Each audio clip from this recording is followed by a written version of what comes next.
السلام عليكم ورحمة الله وبركاته. أهلا بيكم في حلقة جديدة. النهاردة إن شاء الله المحاضرة السادسة من سلسلة قواعد اللغة الألمانية. النهاردة إن شاء الله هنتعرف على unregelmäßige Verben im Präsens اللي هي الأفعال الغير منتظمة في زمن المضارع. تابعوا معانا الحلقة للآخر التعرف على كل تقريبا الأفعال الشاذة في زمن المضارع. عرفنا في المحاضرة اللي فاتت إن ال unregelmäßige Verben في البريزنس عبارة عن 3 مجموعات. أول مجموعة إن أنا بحول فيها على الحرف المتحرك ال A إلى A umlaut. تمام. تاني مجموعة ان انا بحول فيها ال A ل E. وتالت مجموعة اللي بحول فيها ال A ل EA. تمام كده. طيب بالنسبة لأول مجموعة جروبة 1 عندنا كام فعل؟ دومت يعتبروا تقريبا شبه 90% من الأفعال الغير منتظمة في زمن المضارع. تمام.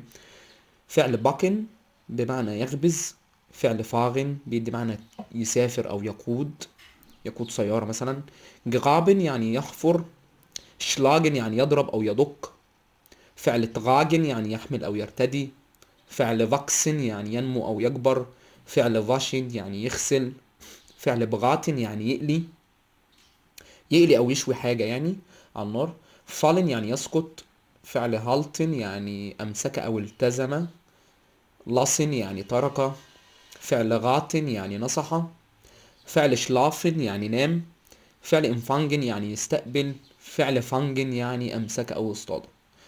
خلي بالكم انا هنا يعتبر موفر عليكم مجهود ان انت تترجم الافعال دي، فكل فعل بترجمته. كل الافعال دي لما اجي اصرفهم ما تنسوش مع الدو والا والاس والزي هبدا ان انا احول الا لا املاوت، وابدا اضيف النهايه التانية اللي هي سواء مع الايش تبقى ايه، لو مع الدو تبقى اس تي، لو مع الا والاس والزي تبقى تي، لو مع الاي تبقى تي برضو. فيا وزي وزي بيبقى الفعل في الانفينيتيف. تمام، يعني زي ما هو اخره اي ان. تمام. دمت يعتبروا اول مجموعه. نادرا لو لقيت فعل يزيد عليهم او حاجه زي كده، تقريبا 90% منهم. طيب هنخش على المجموعه التانية. طبعا المحاضره اللي فاتت كنا يعني عاملين مثال اللي هو فعل شلافن وكنا مصرفينه مع كل الضماير. لو حابب تشوف التصريف ارجع للحلقه اللي فاتت، هتلاقيني مصرف من كل مجموعه فعل منهم عشان تبقى الحاجه عمليه قدامك شايفها بعينيك وتتدرب عليها كويس. هنتعرف على تاني مجموعة جروبة سيفاي، بنحول فيها زي ما قلنا الحرف المتحرك ال E بحوله ل E. تمام كده. طيب برضو نفس القصة ان ده 90% تقريبا من الافعال اللي بتندرج تحت ال E المجموعة دي. عندنا فعل اسن يأكل، فغسن يعني يطعم، لو انت بتطعم حيوانات يعني بتستخدم فعل فغسن. فعل جيبن يعني يعطي، فعل مسن بمعنى يقيس، فعل تغيتن بمعنى يدخل، فعل فرجسن يعني ينسى، باجن يعني أنقذ، باستن يعني تحطم أو تفجر، بغشن يعني كسر أو خرق، فعل جلتن بمعنى يعتبر، فعل هلفن بمعنى يساعد، فعل نيمن يأخذ، شلتن بمعنى وبخ أو شتم، شبغشن بمعنى يتحدث، شتابن بمعنى يموت، تغفن بمعنى يقابل، وآخر فعل فافن بمعنى يرمي. تمام كده. كل الافعال دي هحول الايه لاي. طيب نركز في حاجه. طبعا الاي ان اللي في اخر الفعل دي كده كده احنا بنشيلها وبنبدا نحط النهايات بتاعتنا مع الضمائر، فما تجيش عند الاي اللي هي في اخر الفعل اللي هي الاي ان واقول ان الاي دي اللي انا هحولها، لا طبعا. تمام. لو بصيت هتلاقيني عامل لك الاي اللي انت المفروض تحولها باللون الاحمر. تمام كده. طيب فعل زي مثلا فاجسن. فاجسن هتيجي تقول لي الله، انا لو شلت الاي ان اللي في اخر الفعل عندي 2 ايه في الفعل، المفروض ان انا اصرف اني واحد فيه. هتصرف الايه اللي هي ورا حرف الجي. الله، طب ليه ما اخدش حرف الايه اللي بعد الفو؟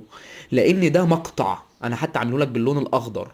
ده مقطع. يعني ايه مقطع؟ دي هنتعرف عليها قدام في محاضرة بعنوان اللي هي الافعال المنفصلة والافعال المتصلة. تمام. فهنعرفها قدام ان شاء الله. فانت عشان تعرف دلوقتي يبقى اللي هو المقطع فا ده مقطع على بعضه، ما ينفعش ان انا ايه اصرف الايه بتاعته واحولها للايه، لا احنا هناخد الايه اللي بعد الجي. تمام كده. فخليك عارف ان ساعات في افعال بيبقى اولها عبارة عن مقطع. تمام.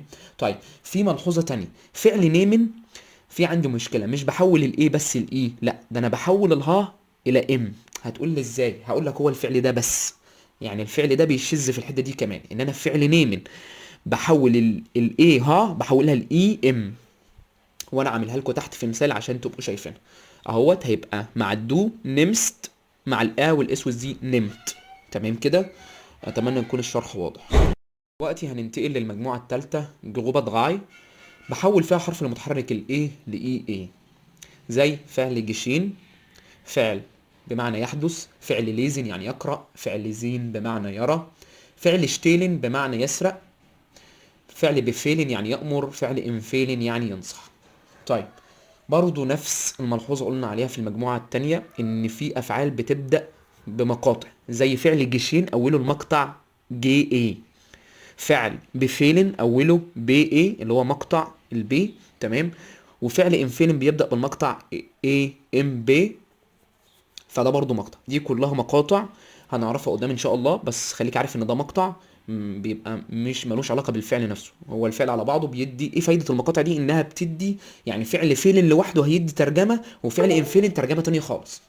تمام كده. يعني فعل فيل لوحده بمعنى ينقص، لما حط له المقطع امب فبقى انفيلن فبقى بمعنى ينصح. تمام كده. فركز في النقطه دي كويس جدا، ان المقطع ده بيغير من ترجمه الفعل نفسه. تمام كده. طيب يبقى خلاص، وانا برضو بحدد لك الايه اللي المفروض تتحول لاي اي، عاملها لك بالاحمر، والمقطع عامله لك باللون الاخضر. طبعا لو عندك مشكله في التصريفات او عايز تشوف التصريفات يعني فعل من ده مصرف مع كل الضماير، هتلاقيه في الحلقه اللي فاتت زي ما انا قلت قبل كده. ارجع للمحاضره اللي قبلها اللي هو تصريف الافعال في زمن المضارع، وهتلاقيني عامل مثال على كل مجموعه من اللي احنا اتكلمنا عليها النهارده.